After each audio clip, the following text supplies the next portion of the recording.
Hi, welcome to Padmavati collections. ఈరోజు నేను చూపించే న్యూ వెరైటీ సాఫ్ట్ పట్టు అండి. సాఫ్ట్ పట్టులో న్యూ వెరైటీ. శారీ మొత్తం జెరీ చెక్స్ బూటా వస్తుంది, సిల్వర్ తోటి వచ్చేసి సిల్వర్ బార్డర్ వస్తుంది. సడన్గా చూస్తే మీకు సేమ్ వెంకటగిరి పట్టులానే ఉందండి. చాలా లైట్ వెయిట్, స్మూత్ ఉంటుంది క్లాత్, మంచి రిచ్ లుక్ ఉంటుంది.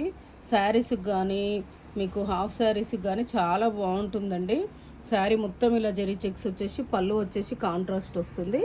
కాంట్రాస్ట్ వచ్చేసి హెవీ పళ్ళు వస్తుంది. బ్లౌజ్ వచ్చేసి కాంట్రాస్ట్ బ్లౌజ్ వస్తుంది. హ్యాండ్స్కి బార్డర్ వస్తుంది. ఇలా ఎడ్జ్ కాంట్రాస్ట్ వస్తుంది కదా, ఎడ్జ్ కాంట్రాస్ట్ ఏది వస్తుందో ఆ కలర్లో పళ్ళు బ్లౌజ్ వస్తుంది. వీటి ప్రైస్ వచ్చేసి మీకు 1900కి వస్తుంది. ఇందులో కలర్స్ చూద్దాం. చాలా బాగున్నాయండి కలర్స్ కూడా. మంచి ఆరెంజ్కి రెడ్ ఎడ్జ్ కాంట్రాస్ట్, ఇది స్నఫ్కి ఎడ్జ్ కాంట్రాస్ట్, ఇది పిస్తా గ్రీన్, ఇది వచ్చేసి పేస్టల్ కలర్. చాలా బాగున్నాయి కలర్స్ అయితే, అన్ని 6 కలర్స్ చాలా బాగున్నాయి. మీకు ఏదైనా శారీ నచ్చితే పైన స్క్రోల్ అవుతున్న నెంబర్కి స్క్రీన్ షాట్ తీసి వాట్సాప్ చేయండి. Thank you.